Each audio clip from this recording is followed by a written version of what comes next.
बिहार बनेगा education city का hub, हर घर से निकलेंगे डॉक्टर और इंजीनियर। बिहार के योगी ने कर ली बड़ी तैयारी, कोटा की तर्ज पर होगी पढ़ाई तगड़ी।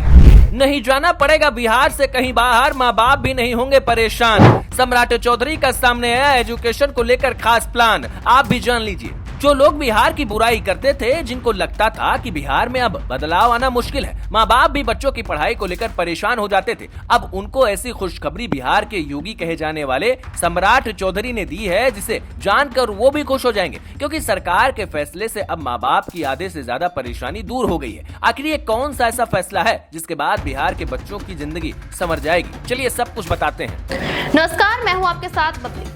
दरअसल बिहार की सियासत में इस बार चर्चा सिर्फ चुनाव की नहीं बल्कि शिक्षा की है, और मंच से जो ऐलान हुआ उसने सीधे कोटा मॉडल को चुनौती दे दी है। खबरों की माने तो डिप्टी सीएम सम्राट चौधरी ने साफ कहा कि बिहार में भी एजुकेशन सिटी बनेगी और ऐसा ढांचा तैयार होगा जहां से डॉक्टर और इंजीनियर निकलेंगे और बच्चों को पढ़ाई के लिए राज्य से बाहर नहीं जाना पड़ेगा। दोस्तों, यही वो बात है जिसने एक्सपो के मंच को अचानक राष्ट्रीय चर्चा में ला दिया। रिपोर्ट्स के मुताबिक डेस्टिनेशन बिहार एक्सपो के दौरान सम्राट चौधरी ने कहा कि अगर भारत को विकसित बनाना है तो बिहार को आगे बढ़ाना ही होगा और इसके लिए शिक्षा और उद्योग को साथ लेकर चलना होगा। उनका फोकस साफ था, हर जिले में उद्योग के लिए जमीन और हर प्रखंड में डिग्री कॉलेज की व्यवस्था। जब शिक्षा और उद्योग साथ चलेंगे तो रोजगार भी बढ़ेगा और लक्ष्य भी तय होगा। 5 साल में 1 करोड़ लोगों को रोजगार देने का ये बयान सिर्फ घोषणा नहीं बल्कि एक रोड मैप की तरह पेश किया गया। कोटा की तर्ज पर एजुकेशन सिटी बनाने की बात इसीलिए अहम है क्योंकि सालों से बिहार के हजारों छात्र राजस्थान और दूसरे राज्यों में जाकर तैयारी करते रहे।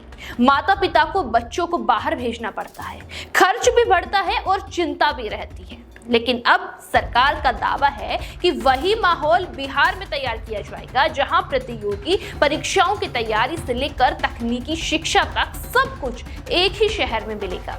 दोस्तों, सम्राट चौधरी ने संकेत दिया कि इंफ्रास्ट्रक्चर तैयार है और इसे और मजबूत किया जाएगा। उद्योग मंत्री डॉक्टर दिलीप जायसवाल ने भी इस योजना को औद्योगिक विकास से जोड़ते हुए कहा कि बिहार अब नए औद्योगिक दौर में प्रवेश कर चुका है। बड़े उद्योगों के साथ छोटे और सूक्ष्म उद्योगों को भी बढ़ावा मिलेगा ताकि पढ़े लिखे युवाओं को स्थानीय स्तर पर अवसर मिले। ये मॉडल साफ तौर पर बताता है कि शिक्षा सिर्फ डिग्री तक सीमित नहीं रहेगी बल्कि रोजगार से जुड़ेगी, और यही वो बिंदु है जहां एजुकेशन सिटी का सपना उद्योग के साथ जुड़ता दिख रहा है। दोस्तों, वित्त मंत्री विजेंद्र प्रसाद यादव ने बिजली खपत के आंकड़ों से विकास की रफ्तार समझाने की कोशिश की। 2005 में जहां खपत 700 मेगावाट थी, वहीं अब 9000 मेगावाट तक पहुंच गई है। ये सिर्फ संख्या नहीं है बल्कि उद्योग और शिक्षा के लिए जरूरी आधारभूत ढांचे का संकेत है। उनका कहना था कि सड़क, बिजली, पानी और महिला सशक्तिकरण में जो प्रगति हुई है वही अब उच्च शिक्षा और तकनीकी संस्थानों को गति देगी। इसके साथ ही एआई जैसी आधुनिक तकनीक के संतुलित उपयोग पर भी जोर दिया जाएगा ताकि बिहार के विद्यार्थी नई दुनिया के साथ कदम से कदम मिलाकर चल सके। अब बड़ा सवाल यही है कि क्या बिहार सच में कोटा मॉडल को अपने यहाँ उतार पाएगा? क्या आने वाले वर्षों में पटना या फिर किसी और शहर को एजुकेशन सिटी के रूप में देखा जाएगा जहां से हजारों इंजीनियर और डॉक्टर निकलेंगे?